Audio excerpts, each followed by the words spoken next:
Second.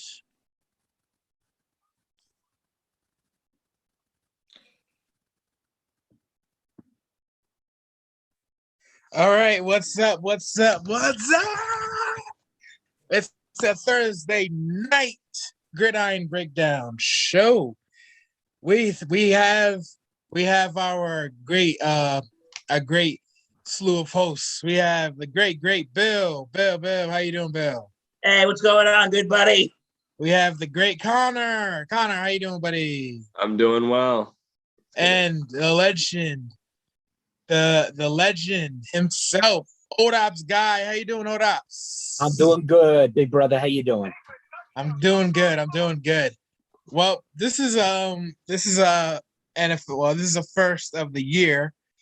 We have a lot to break down, a lot of cough medicine to give out if you get the drift. And yeah, we have 3 games. 1 game's tonight. 2 games are Saturday night. So we're all gonna break it down. Tonight we have the Chiefs and the Chargers. Chargers go. Then on Saturday we have the Raiders and the Browns, and then the Pats and the Colts. Good match, great matchup. All AFC teams trying to make a playoff push. It's going to be interesting. But before we dive into that, gentlemen, I must say, sometimes I wake up in the middle of the night.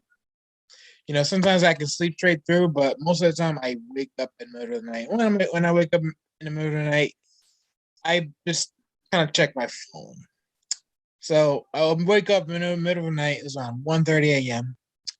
Looked at my phone, and I saw some surprising, shocking news. The Jacksonville Jaguars fired head coach Urban Meyer.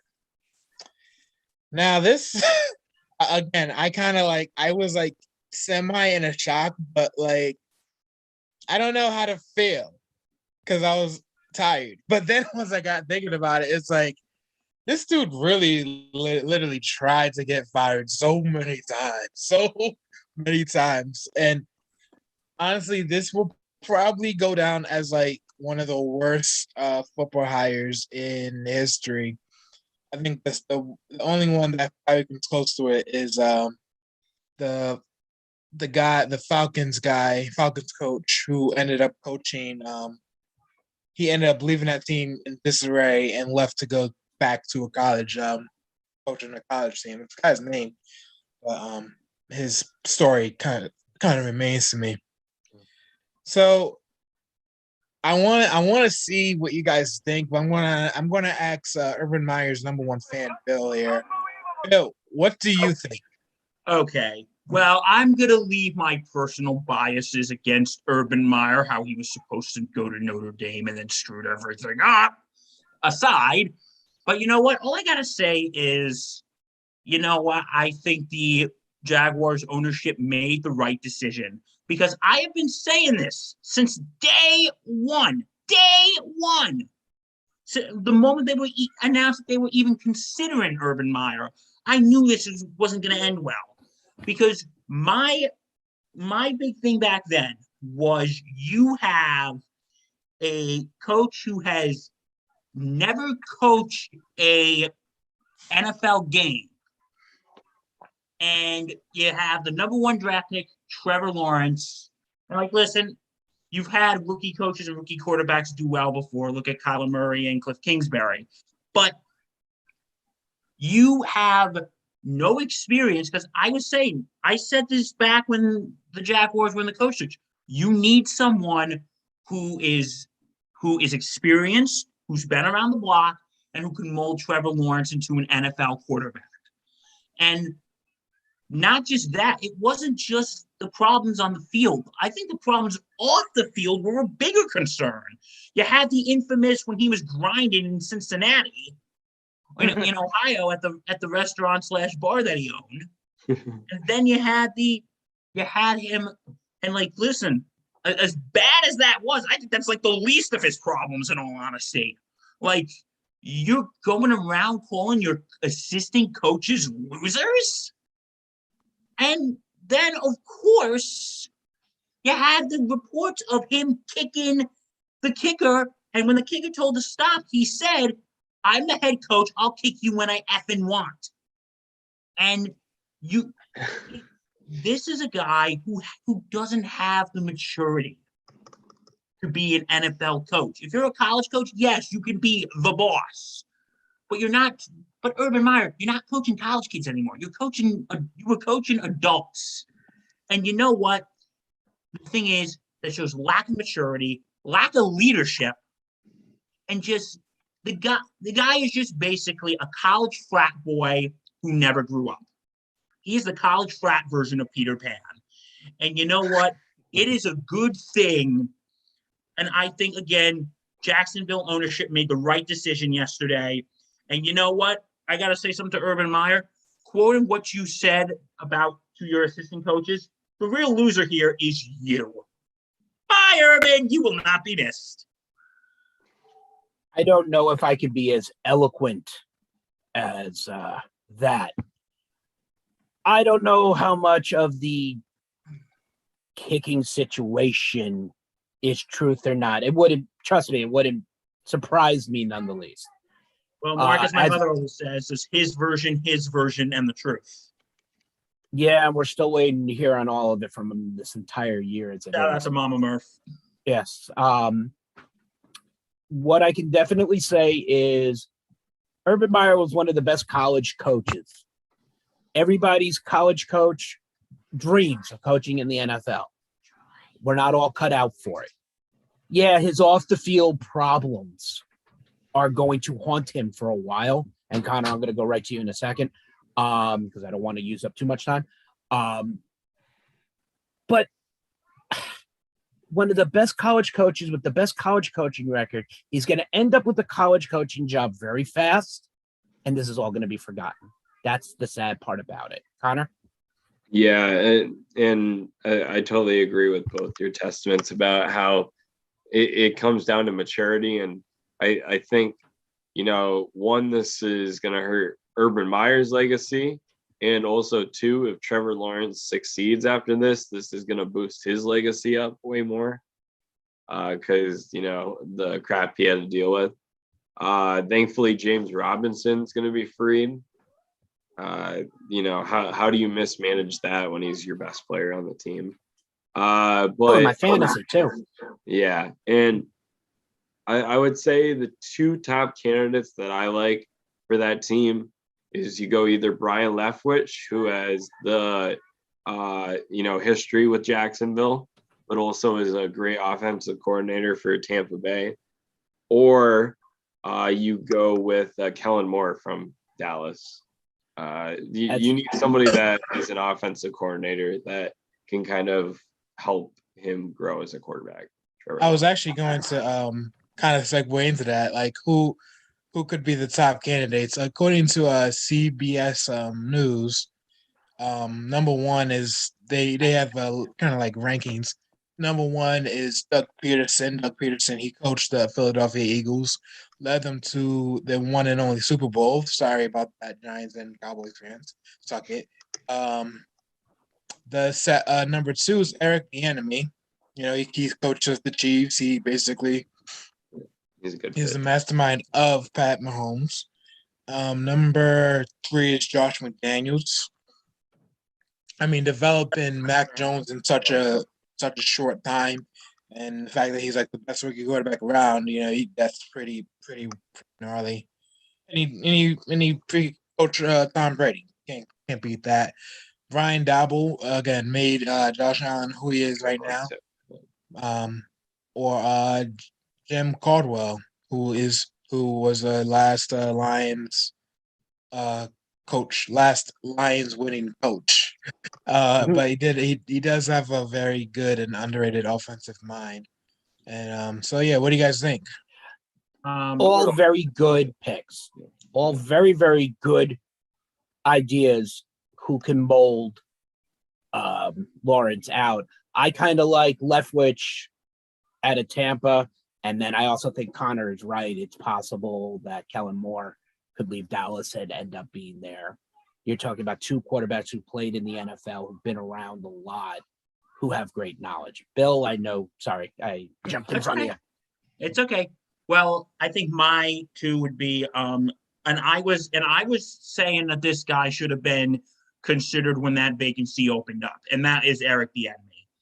I think if you look for what he has done with Pat Mahomes, I think he could really, because I told you, you're gonna need someone with experience who's been around the block, who's gonna mold Trevor Lawrence into an NFL quarterback. And I think the second choice is, as much as I hate to say it, Josh McDaniels, because what he's done with Brady and what he's currently doing with Mac Jones. And I've always said this, folks. McDaniels isn't going anywhere. He's waiting for because Josh McDaniels wants to be the heir to the Belichick legacy. So he's waiting for Uncle Bill to croak so he could step on in. But yeah, I would say Bieniemy or McDaniels would be very good. Your choices are good, but I would say my top two would be Bieniemy or McDaniels. Yeah, I would say.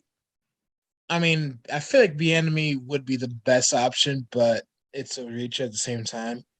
Honestly, I would go with Jim Caldwell. I would honestly go with Jim Caldwell. Another good choice. Good choice. We will see. The Jaguars management team has a lot to do, a lot to think about. But as we transition, before I transition, I just want to say from the famous words of Vince McMahon, Urban Meyer, you're fired. and we know our cast of wrestling guys just love that.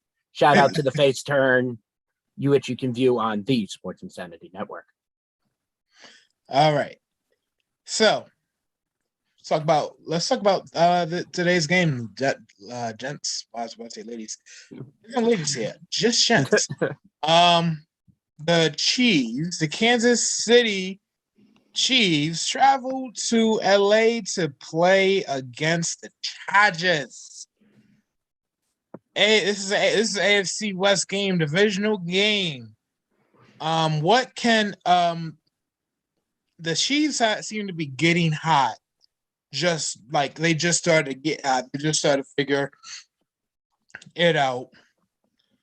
So, but the defense is still a little bit questionable. Can they turn it around for the better? Well, let's look at what's going on here tonight. This is for first place in the AFC West right now. Kansas City looks like a shell of themselves. Okay, I don't think they're as good as they think they are.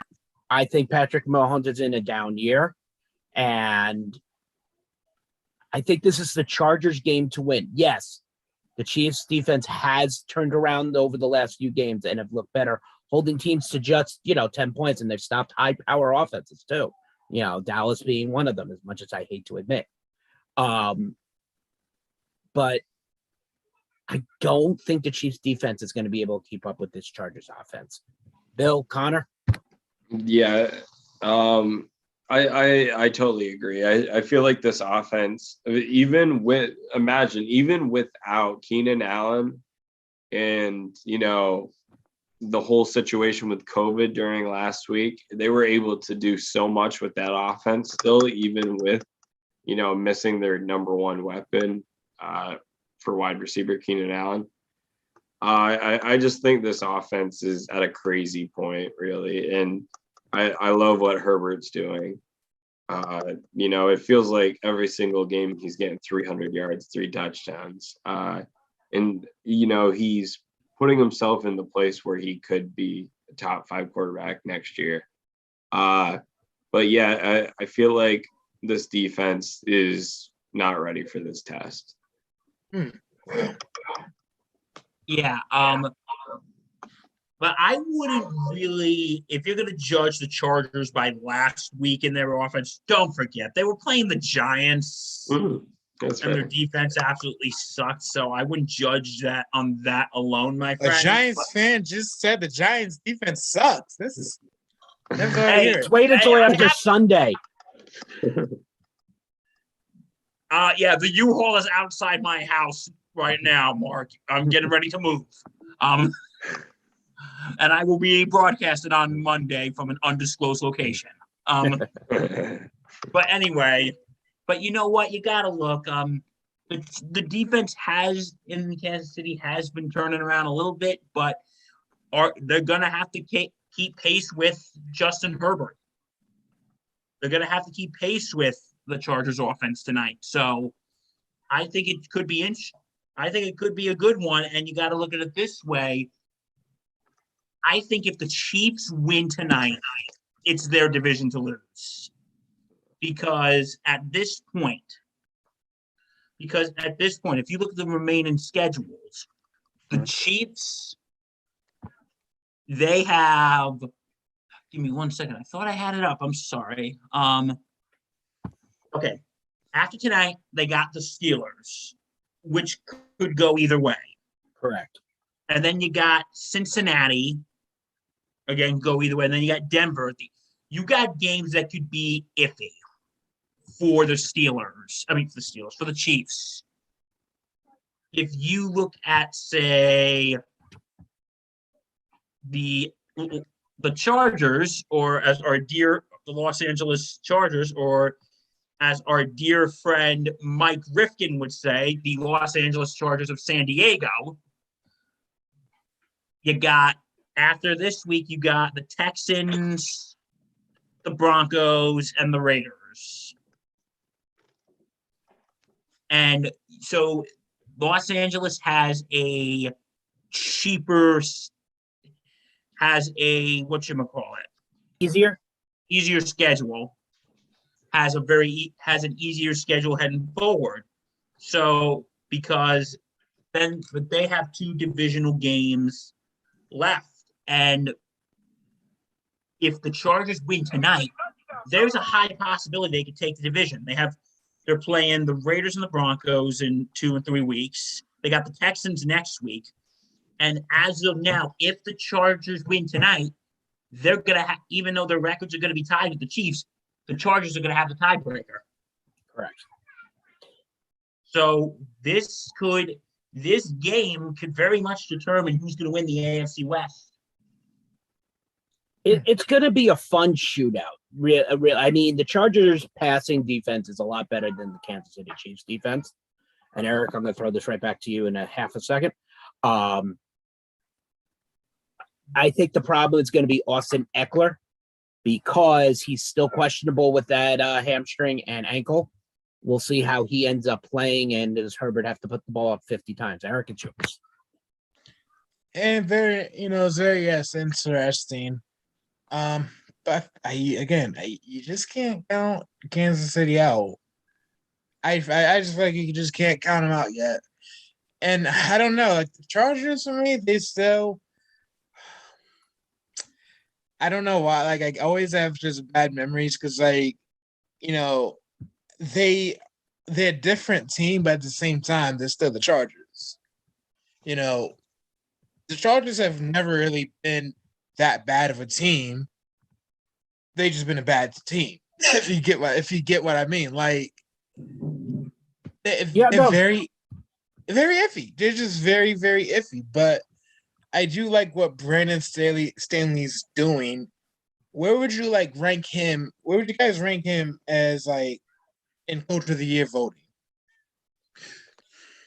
He has to be considered not in a major role of it. I mean, look, the guy's had a good season. Don't get me wrong. I don't think he can be compared with certain other coaches that are way ahead of him. However, he's done a hell of a job with this young team. I'll give him that. I would say he's in the top 10. So I'm going to name a few coaches, and I want you guys to see, would he be better? Would he be worse in a way? Cliff Kingsbury. I think Cliff. I would take Cliff. Okay. I would say Cliff as well, but you got to see what's going on with the Cardinals for the rest of the year. How Hopkins is out, Yeah, so you got to Brady, take that into consideration. Bill Belichick. I would take Bill. Give me Bill any day of the week and twice on Sunday. Yeah, I'm going Mike, to say Belichick. Mike Vrabel. Give me Staley. Daily.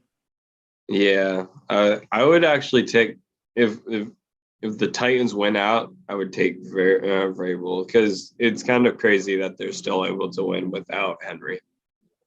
So. John Harbaugh. That's a tough one. Give me Staley in that one. Daily. That's a tough decision. Okay, so he's about 3. Yeah. So you guys would be okay. So he's about 3 or 4. Okay, I feel like that's a fair ranking. Like not. Yeah, that's fair. I feel like he's. Again, I feel like Belichick or Kingsbury are going to win it, but yeah, Verbal or Stanley, one of those. They would be the bottom 2. I see. Now, Herbert I feel like just came out of nowhere. Like he just started playing and he just throws bombs out of nowhere. Could this be like the new Brady and Manning rivalry? I think for me personally, I can't see it as that just because they play each other twice. That was kind of the mystique of the Brady Manning, thing, because they did play each other a lot, but they weren't supposed to play each other a lot. They were playing each other in the playoffs. And I know we used to think, it could be Mahomes and Deshaun Watson. That, isn't going to happen. Mahomes and Lamar, I thought could have been the answer. Probably not going to happen. So I think this might be the closest thing right now to that.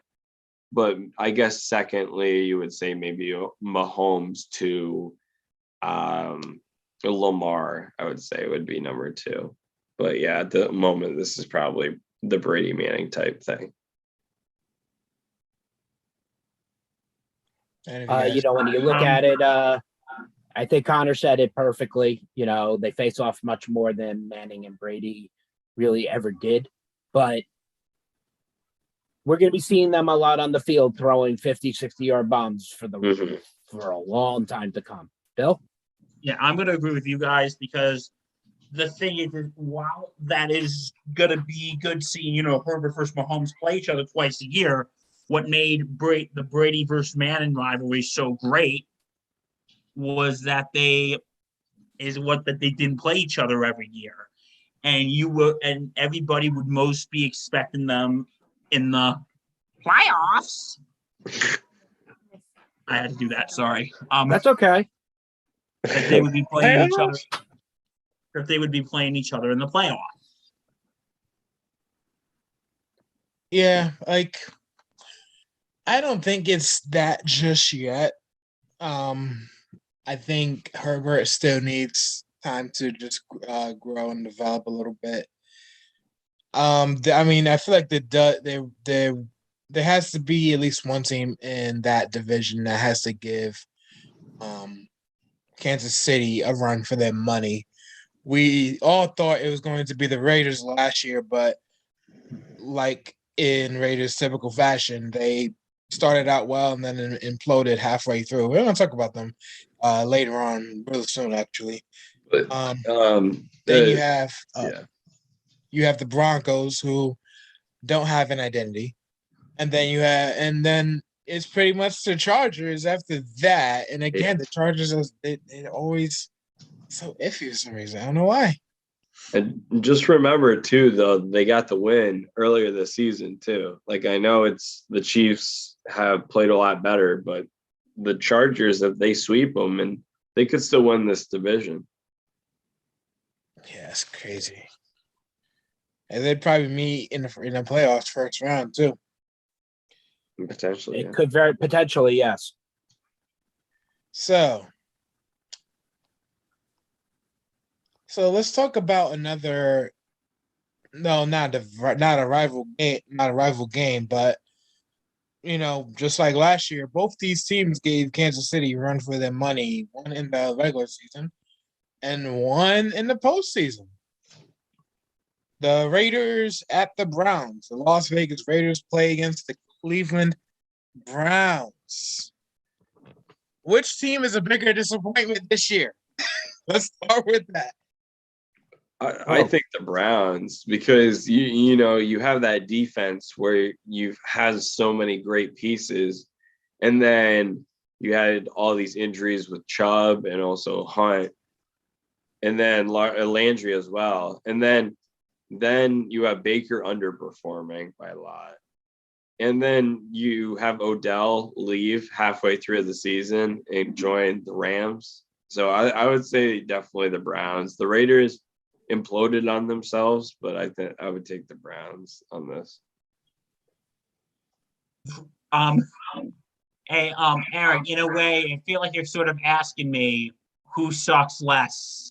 But no, I'm gonna have to agree with Connor. I'm gonna say the Browns because with all the injuries, Baker is kind of not good. In the beginning of the season, people were like, "Ooh, Baker, touchdown, Baker," and then they just crap the bed. And then when you look at when you look at the Raiders, yes, they've been struggling. And they've had a lot of crap go on this year with Gruden and everything else. But I think in a way, on a more physical sense, they weren't able to hold themselves together throughout all this. So, but given the strength that they've been given through all this, I'm going to have to say Cleveland's probably worse. If you look at the stories from both teams, the Raiders are not the disappointment. It's John Gruden who was the disappointment. It just showed a lot of shade over the Raiders. And then you had problems with your first round draft pick. Yeah, you get Deshaun Jackson, who really cares. And then now you want to look at the Browns, which was a team that went in the playoffs last year, were primed to make a big run this year. I'm glad they got rid of that ass hat in Odell Beckham Jr. And, that's a shout out to Rick Zoser right there. I'm not happy that Baker is, was trying to play injured with that shoulder. I think when you have to put it down, the Browns are the bigger disappointment. Eric, I don't know how you'll agree on this. The Browns should be with the offense they had, should have been at the top of their division. Mm-hmm. Eric, you guys are both wrong. They're both disappointments. No, but I do think, the Browns really, they did have a lot of upside from last year. I mean, yes, they beat the Steelers in the playoffs. Who cares about that one? They gave they were the only team to give Kansas City a run for their money. Yeah. Actually, let me back up a little bit. If it wasn't for that game alone, I don't think Tampa would have won that game. I don't think Tampa would have came out and beat them because Cleveland exposed Kansas City. Mm-hmm. You're right. And Brady, Bruce Arians, and Todd Bowles, they saw that and was like, that. Because that's what they do. If you look at Mahomes' performance, sorry, Eric, didn't mean to jump and slice you there. If you look at Mahomes' performance going from last year, let's end it out from the Super Bowl, to this year now, it's a whole different Mahomes we're seeing. 100%. And I think you're right. Teams have figured him out. Doesn't mean he's a bad quarterback, though. Oh yeah, I'm just saying. Maybe teams have now figured him out. First it was Cleveland. I feel like Vegas. Last year, Las Vegas just outscored them. That was it. In the playoffs, Cleveland literally was this close. And Tampa just took the best of them, and teams started taking notes. They just started jotting them down. But at the same time, they had all this big upside, and then they get shut. They just kind of fall. I mean, if you look at that division, Browns, Bengals, Steelers, and Ravens, and if I told you in the beginning of the year that the Bengals was going to be the only team in that division that looks good, y'all would think I was smoking something, drinking something, or whatever. But if you really look at Cincinnati alone compared to the other teams, they're the only team that looks good in our own division. It doesn't make sense. Yeah. And so yeah, Cleveland is a big disappointment. As for the Raiders, they just had a lot of crap thrown at them. I honestly feel bad for Derek Carr. I mean, he's kind of like the Kirk Cousins of the Raiders in a way, because he's a baller. He's a baller. He's a baller. He plays hard. He definitely shows he has heart, and he has heart for the Raiders. He has heart for the team, and it's just between bad coaches. I mean, like John Gruden really wasn't. It wasn't what the Raiders really truly needed, and then he got basically fired mid-season, like early season. And then your draft picks don't work out. And then the crap Henry Ruggs pulled. It's just been attack under attack under attack under attack under attack from all over.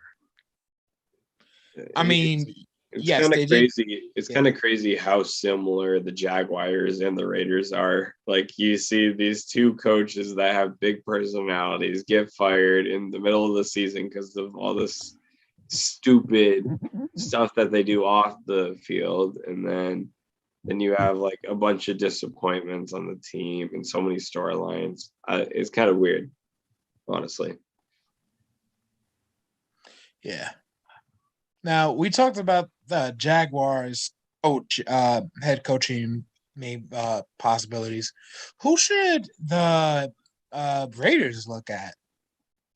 We need to look at a defensive-minded person here, and we're going to steal. We're going to steal a play out of the Bill Murphy Giants fan playbook. Eric Bieniemy.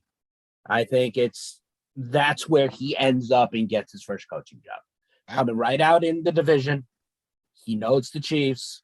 What better place would be for him than LA? I'm sorry, Vegas. My bad. Hold on, give me Connor, you go. You gotta think for a second. Yeah, let me just make sure I got the right name. 1 second. Got this.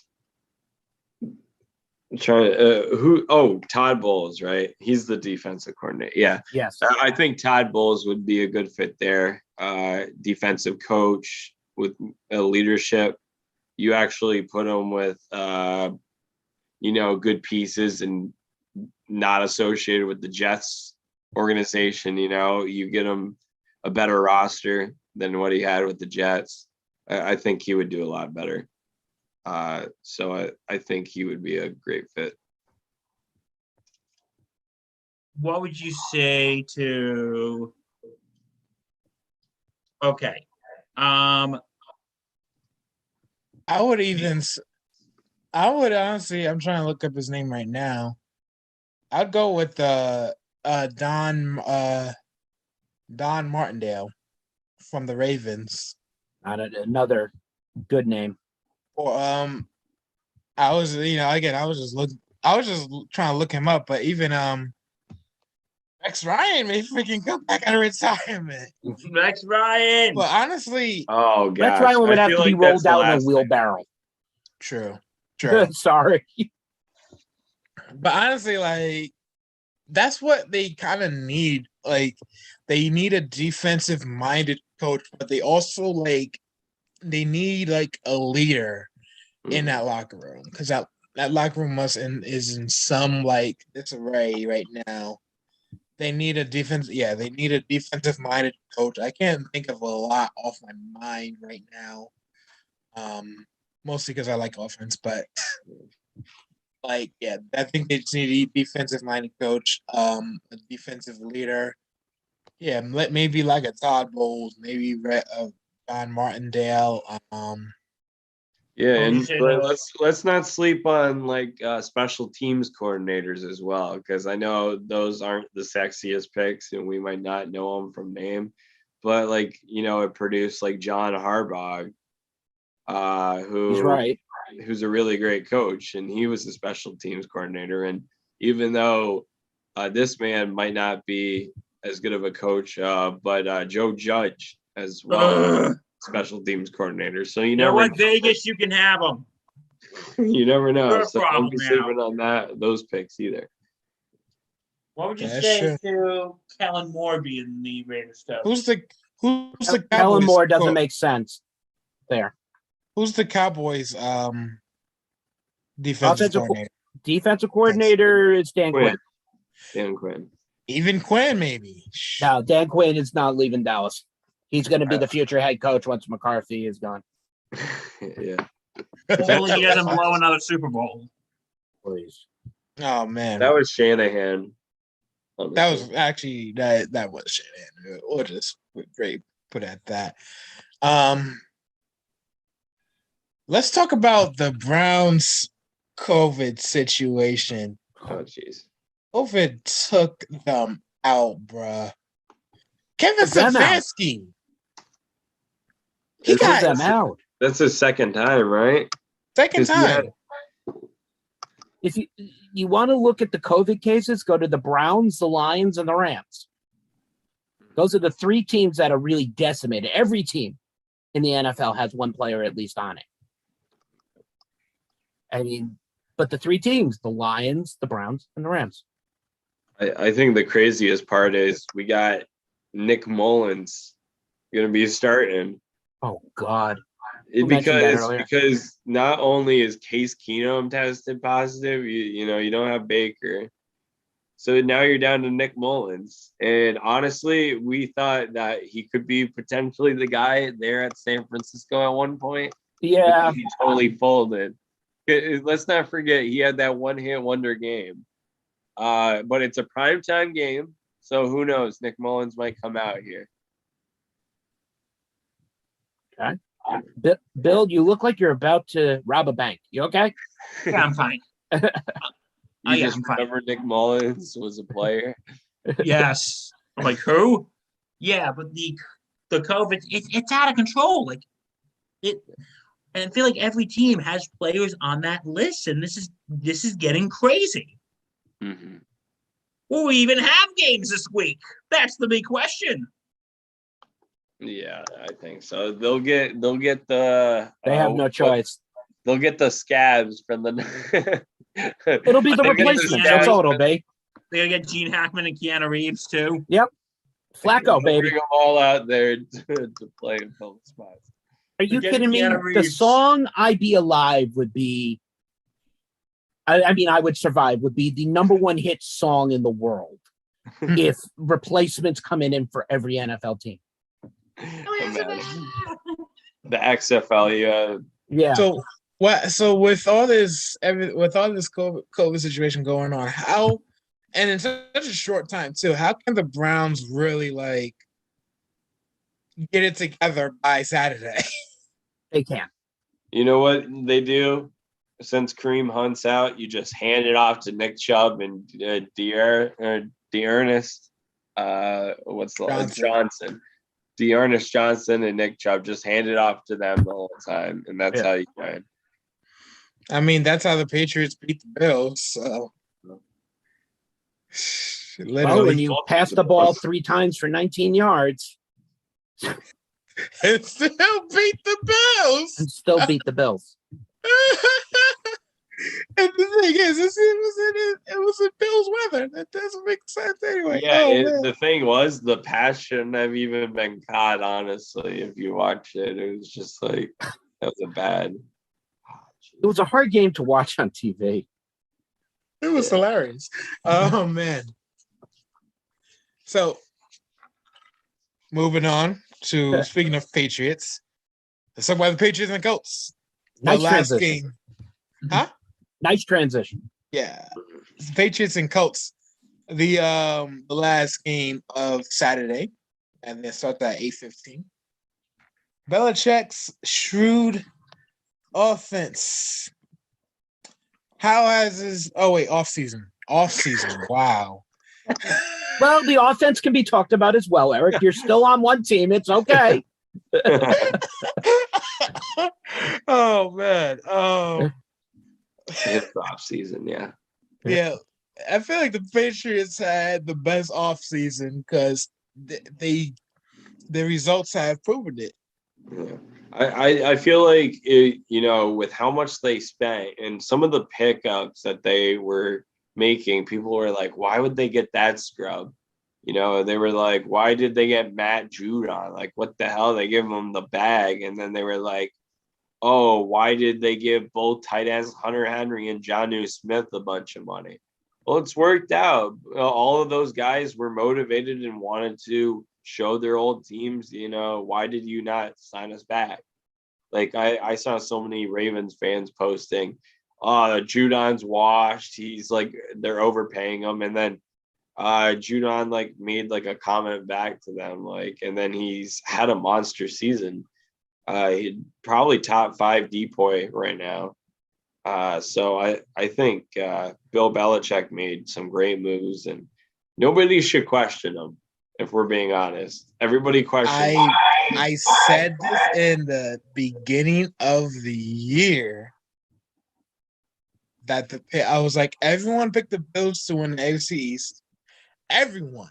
I was like, Belichick. I was like, Belichick ain't. I was like, I know Belichick ain't gonna lose to. He's not gonna miss playoffs with you. Sorry, Moser. Yeah, such a suck. Anyway, I just want to say, check on your local Bills fan. They're not doing well. I knew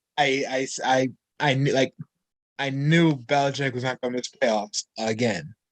They missed it once. They're not going to do it again.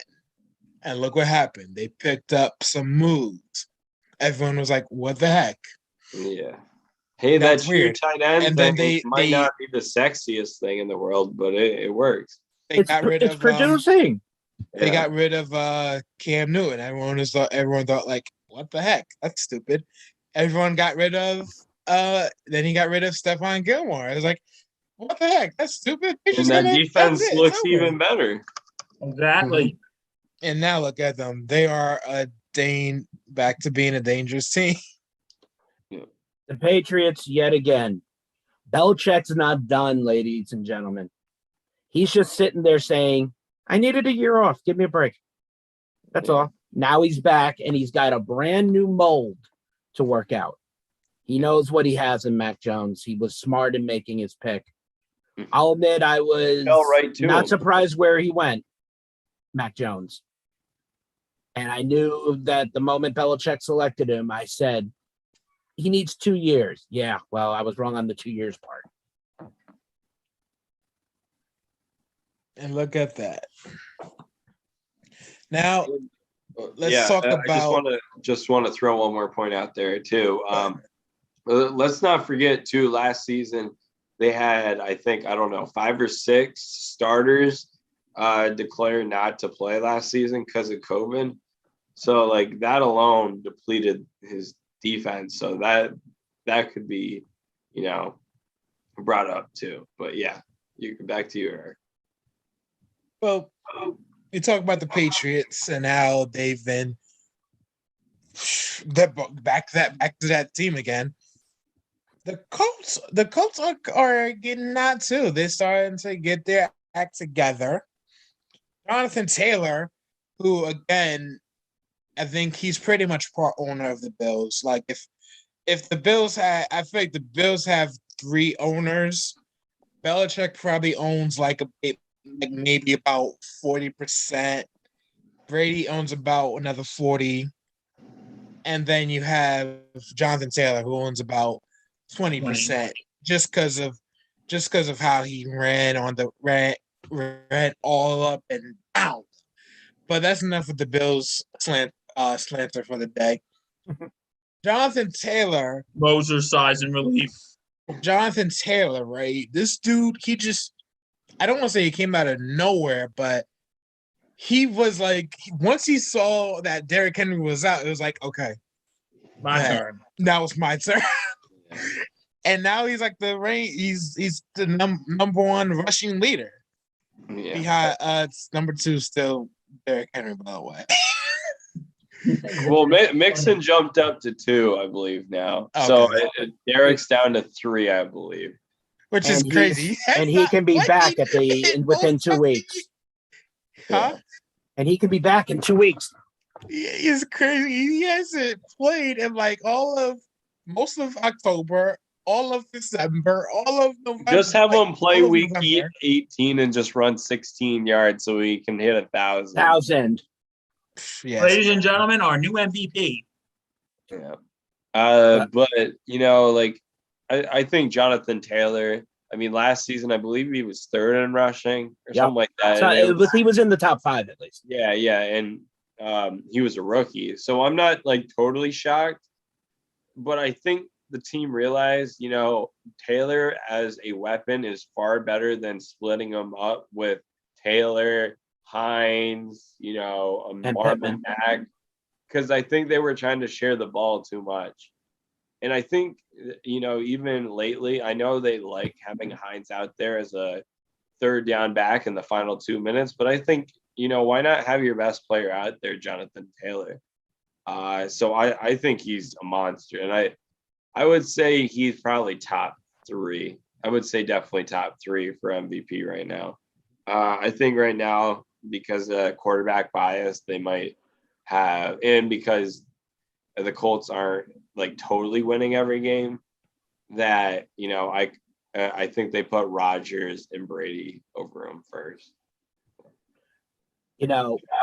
When you look at JTT, no, not that JTT. Sorry. When you look at Jonathan Taylor, it's like watching a bunch of different running backs molded into one. He's got the vision of Emmitt Smith. He's got the speed of Barry Sanders. He can move like Walter Payton. I mean, I had to go back to whatever I had written down on that draft and see why I did not have him higher. And you got to admire what this kid has done. He owns the AFC. And where should he be? As Connor said, though, it's quarterback bias, and that's the problem. But Connor's right. He's a top 3, but on my list right now in the AFC, Jonathan Taylor's number 1. I think the MVP, if you're going to ask me of quarterback and this quarterback bias, I would probably say, as much as I hate to say it, Brady. But if I'm going to say any non-quarterback position has a high chance of winning, I'm going to say it's Jonathan Taylor. You see, the thing is, before Derrick Henry got hurt, I picked him. No, he was the big contender. He was the big front runner for MVP, Derrick Henry. Yeah. I think the biggest issue, though, that we might see is, and it's a guy we haven't even mentioned yet, is Cooper Kupp. Oh, what's going to happen? What's going to happen if Rodgers or Brady gets MVP? Who are you going to give Offensive Player of the Year to? If Cooper Kupp breaks the receiving yards record or receiving one of those 3 records, touchdowns, receptions, or receiving yards, they're going to give him the award over Jonathan Taylor, no matter how good of a season he has. I want you guys to go in depth with that. I have my answer already locked in, but I want you guys to go in depth with that. If you look at records, and we go back to the old Sandlot statement, records are meant to be broken. There are a lot of football records out there that they're going to be very tough to break, However, football is not the same game it was played 40, 50, 60 years ago. It's a much new sport. You want to talk about Cooper Kupp? The guy is an amazing ball player. Could he have done it with Jared Goff? Yes. Is he doing it with Matt Stafford? Yes.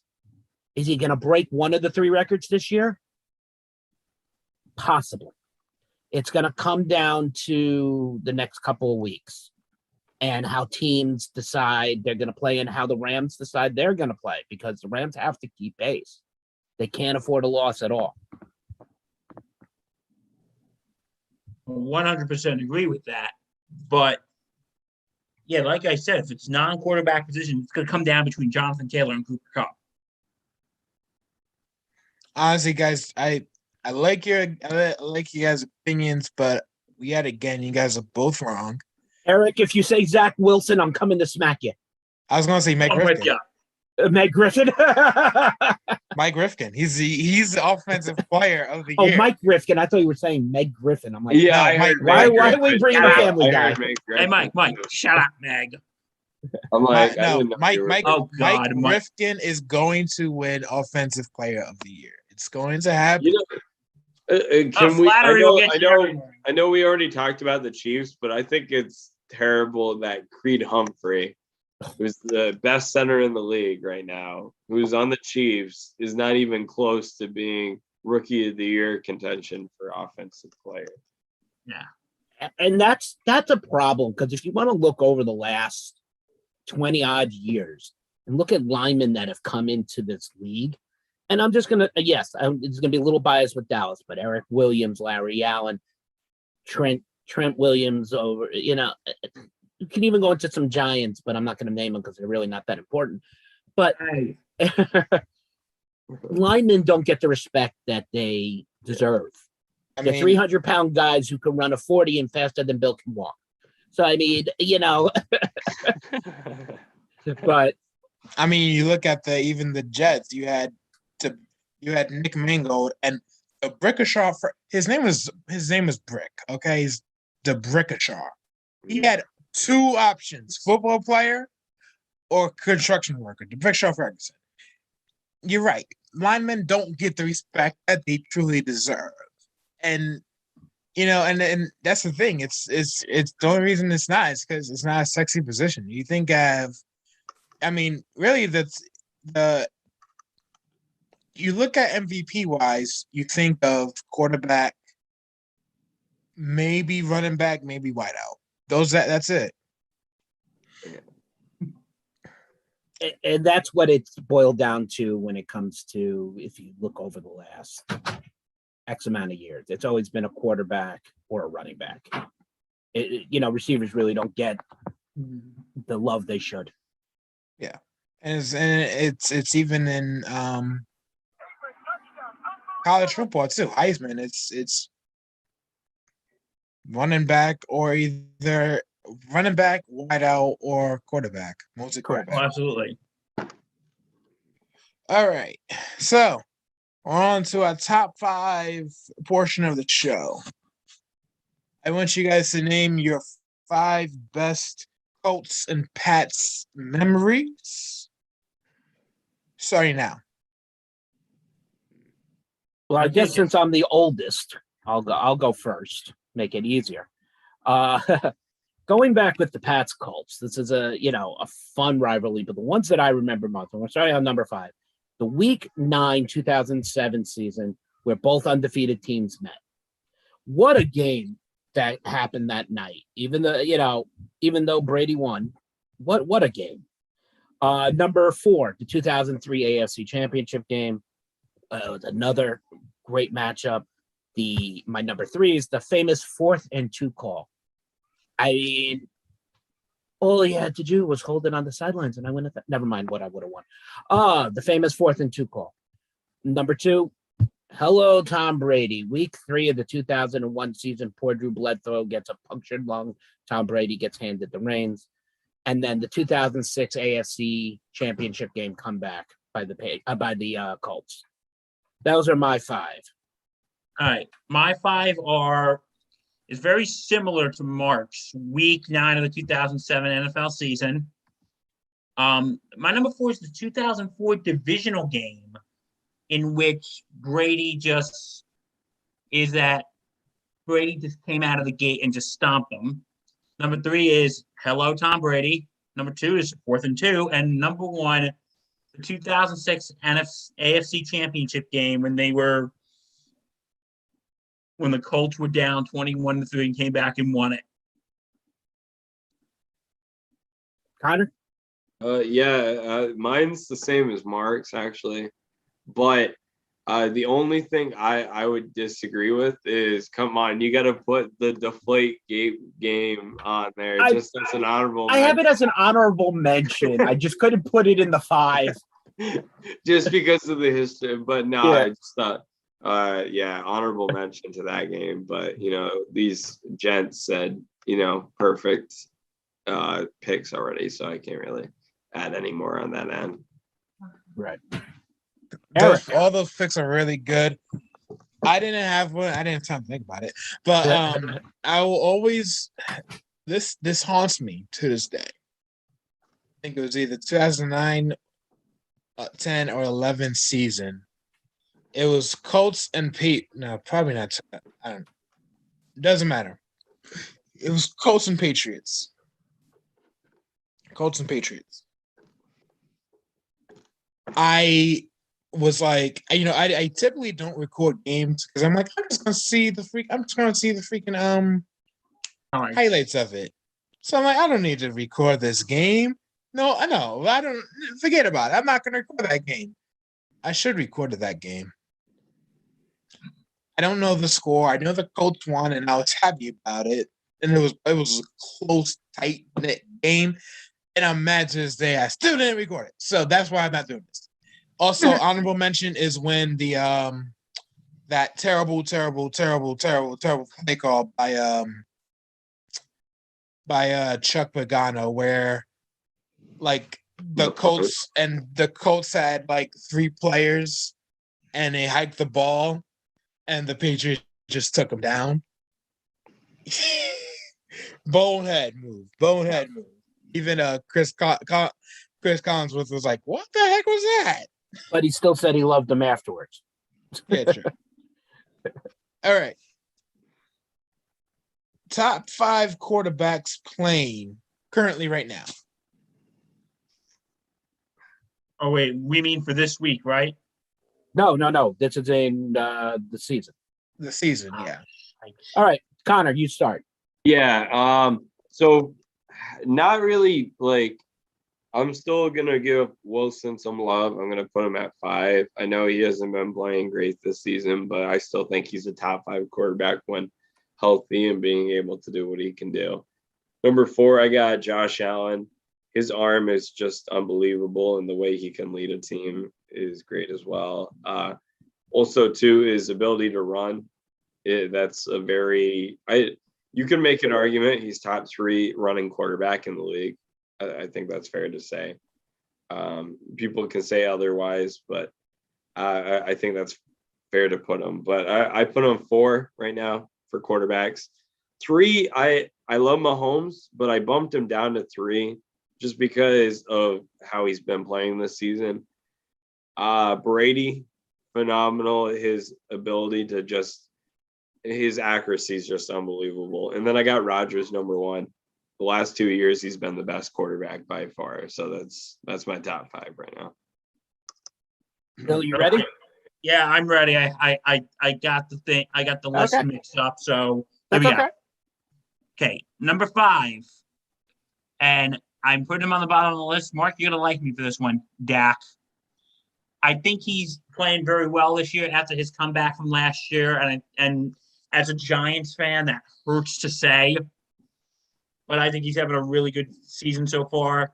Mahomes, I'm going to one-up you on this one, Connor. You had him bumped down to 3. I had him bumped down to 4. Because the first half of the year, I didn't really like what I was seeing from him. But I think he is making a very solid comeback. 3, I think he is one of the best running quarterbacks in the league. And that is from the Arizona Cardinals, Mr. Kyler Murray. Interesting. My number 2 is... And this goes out to our beloved president, Lawrence Patchman Lang, Aaron Rodgers. because he's having another MVP type season. Probably his last season in Green Bay, but you never know. Maybe he'll be back. And number one, as much as I hate to say it, he's breaking all these records this year. This is gonna hurt Tom Brady. Oh, your favorite Yeah, player. your favorite, the swimsuit. You But I know, can- secretly, Bill has a jersey that he sleeps with. Yeah, he just snuggles up to it. He's like gives it some I kisses. have to be objective as a New Yorker. That makes me want to vomit, but I have to be fair and objective. And Connor, and Connor and Eric know he has a restraining order against me too. So, Well, number 5, Justin Herbert. I'm sorry. What this kid can do with a football. very underrated. What this kid can do with I a was football. thinking the same thing, honestly, Mark. I was considering it. Number Herbie. 4, Dak Prescott. I'm sorry. There's Biased. a player I left off the list, and I'm glad Connor at least put him on there. Russell Wilson. I love Russell. Russell was number 6 for me, but Dak at number 4. He is just a leader. He's been a little shaky the last couple of weeks, but an ass kicking of the Giants is just what he needs this weekend. Number 3, Patrick Mahomes.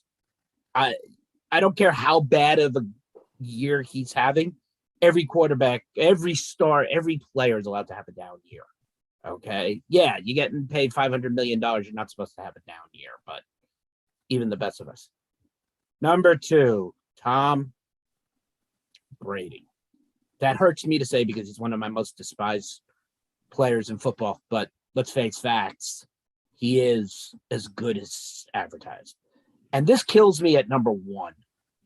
Please tell me he's not watching. Patchman, President Lang, Aaron Rodgers, I have as number 1 on my list as best quarterback in football. As a Dallas fan, that hurts to say. Eric? Did you catch it? Did I kill you, sir? He caught it on Uber. Oh, that was. I had to. I tried to put that as deep into my brain as I can. Yeah. I had to. Oh, you're right. allowed. Number 5, I have Kirk Cousins. Not a sexy name, but dude, he has how many interceptions he has this year? It's still in the single digits. Come on, give this dude his respects. 4, I'm giving it to Kyler Murray. That kid is amazing. He just chucks it all around the field. But pretty much the next 3 is pretty much almost the same. 3 is Mahomes. Again, down year, but he's still a pretty solid quarterback. 2 is Brady. And 1, you guys probably expected it, Rodgers. He's on a whole new level.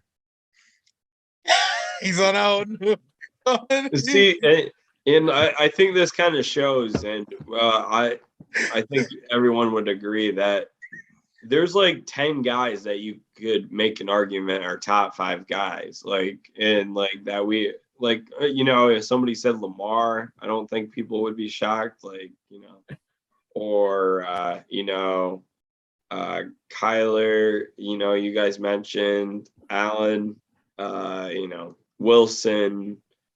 There's a lot of people. Herbert, I'm happy Mark mentioned because I was considering him as well. Yeah, and this was a tough question posed by the Dolphins fan who can never be here on a Thursday night, and our good buddy Mike Rifkin.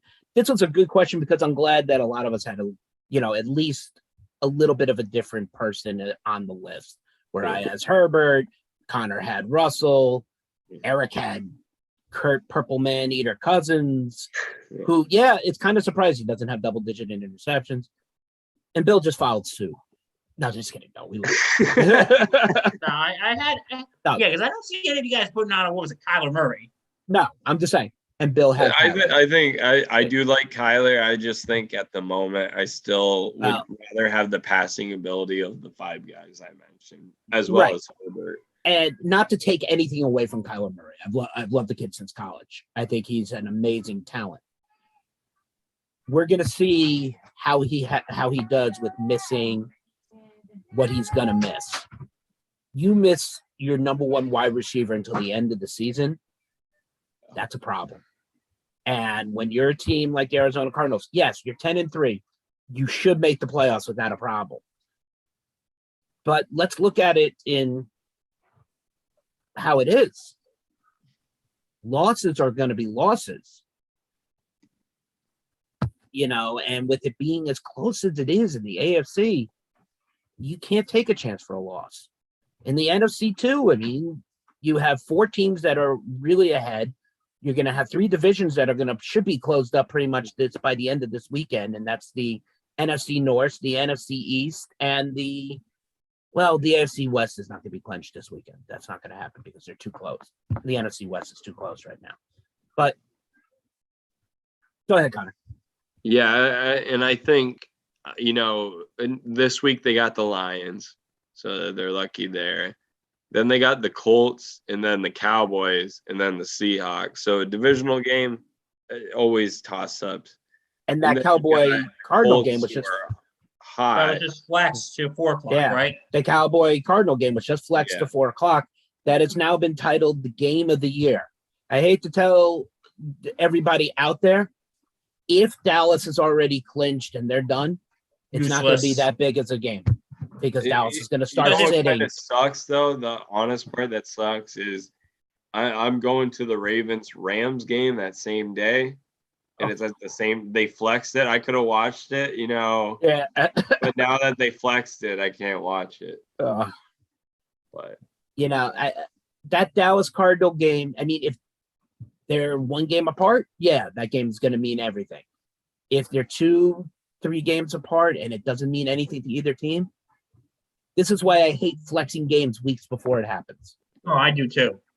I think another thing we got to think about too is there's only 1 bye in each conference now, so like being Correct. a 2 seed doesn't matter really at all. Right, and that's to me, I understand the rule change, but it's not fair. And look, Dallas could be fighting for it, but when you look at the Cardinals, the Rams, the Cowboys, and the Buccaneers and the Packers, how do you tell one of these teams who have fought so hard and have done so well that, there's only one team getting a bye? Yeah, they got to play an extra game. That's and there you go. And the thing is, it's like that's the thing is, it's only one. That's only one conference because nobody in NFC really deserves a freaking bye besides the Patriots. That's the AFC, but that's AFC. Yeah, that's what I mean. Like nobody in the AFC deserves a bye besides the Patriots. Everybody else is like, well, the Patriots have been the toughest team, but the AFC is literally almost it's a 1-2 game conference, not division, conference. The NFC has 5 clear front runners. Yeah. The Cowboys, the Packers, the Cardinals, the Bucks, and the Rams. And the Rams. Who? Rams. Yeah. Those are the 5 clear. And then you have teams sitting on the outside looking in Minnesota, Seattle. Scary enough. San Fran is still solid, though. You got to give them that. They've been playing decent football. He's not here. Screw the friggin' Packers. I don't want to hear about the Packers. Screw the Packers, cheese eaters. I don't want to hear about the Packers. Packers are looking really good right now, though. I had to admit Aaron Rodgers was number 1. I'm allowed to say who gives a crap about the Packers. As the Pats man is watching us from his cave. All right. So we're down to our last portion of the show, and I think kickoff's about to start. So let's really briefly, really quickly go over game predictions for tonight so that way we don't seem like we're cheating or biased. I'm not watching the game. Nobody's watching the game. Go. Chiefs and Chiefs Colts. Go. Chargers 35-21. I'll go Chargers 38-35.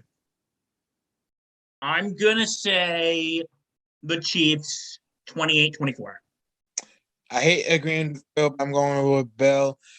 and I embarrassingly last week picked the Steelers, and I'm doing that again.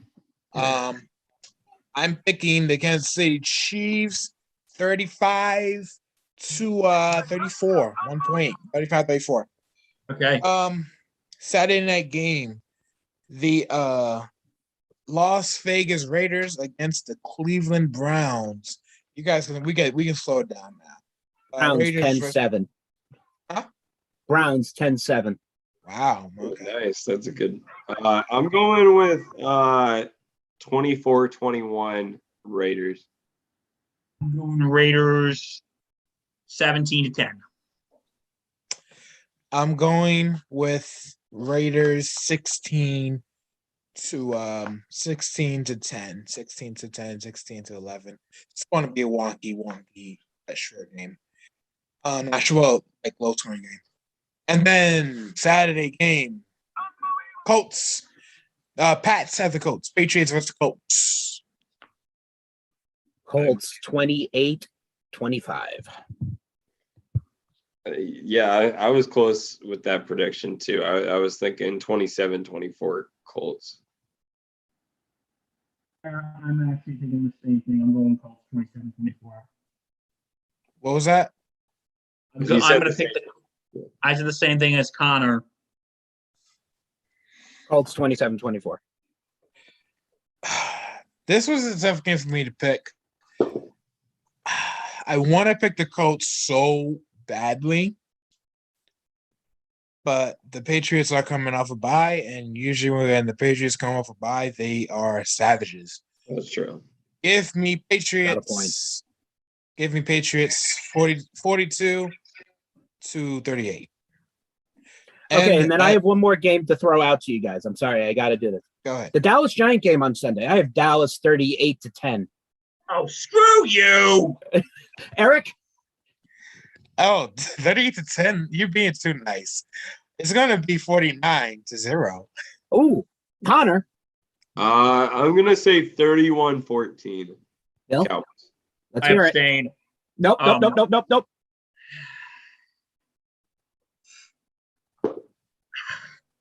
God, I hate you right now, Mark. Wait. Don't say it yet. Don't say it yet. Go. As much as I hate Eric, please put that down. As much as I hate to say this. As much I hate to say this. By the love of God, I hate to say this. I think Dallas was going to win this one, and that hurts to say. Because our team absolutely freaking sucks. Sorry, Bill. You came scratchy. What was that again? Well, Yeah, I didn't hear him either. Yeah, I didn't hear him clearly enough either.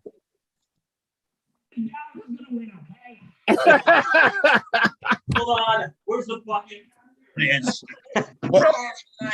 what's the score? What's the score, though? What's the So, score, come Bill? on. I'm tortured myself enough. All right. Okay, We'll you know go what? with- Fine. All right. Dallas 24, Giants 10. Oh, yeah, you're giving your team so much. Oh, God. Anything else, We're gonna say, guys? like, 100. Bill, you just bought yourself a little bit of leeway for Monday night now. Now it won't be as rough on you on Monday. Do I... Anything else? Anything else you want to bring up to torture me with? Anything? The Yankees re-signed Cashman. Oh, that's good. Nah. Bucket's here on standby. Look, And you know look, what? all Mark? if, Bucket's going to be here Monday, too. if you have fun watching us four, picture coming in and listening to all of us at thesportsinsanitynetwork.com. Check out our weekly shows for the Sports Insanity podcast. We have the Face Turn. We have our new show, basketball podcast, The Throwdown. We have the Thursday Night Gridiron Report, which you are viewing. We have our Sunday Sideline Report, which will be coming up this Sunday with a lot of information. So tune in early. Eric, how are we closing out the night? That was pretty much a solid close. Next week is it's Christmas already. What's Thursday? What's next week's Thursday game, bro? Hold on, let me talk. And isn't it a Christmas game too? Yes, Yeah, there there's two is. Christmas Two games. Christmas games. And we'll be doing the same thing next Thursday night, where we will preview the last Thursday night game of the season and then the 2 Saturday games. And I might throw in a basketball game just for the heck of it because I'm Eric. I'm Big Brother. I'm in charge of this. We could go over the basketball games on Christmas. That's gonna be solid. Oh yeah, man. the Thursday night game next week is going to be. Hold on. Okay, guys. God, this is weird. Okay, Thursday night game. I'm sorry, guys. Give me 1 The second. Thursday night game at San Francisco, Tennessee. There you Yes, thank you. Okay. And then our 2 Christmas games are Cleveland, Green Bay. Not really a Sexy. barn burner there, but Indianapolis, Arizona should be fun. That should be a fun game. Wow. Yeah, that's going to be a good one. That should be the 4:00 game, and then put Green Bay on when nobody wants to watch them anyway. And then not to mention a whole slew of basketball games all throughout that day. We're gonna cover it all because you know what? It's Sports Insanity Network, and they are paying me to do this. So it is Big Brother signing off with ODOP's guy, Connor, and the legend, Bill. It is Big Brother. We are out. Peace.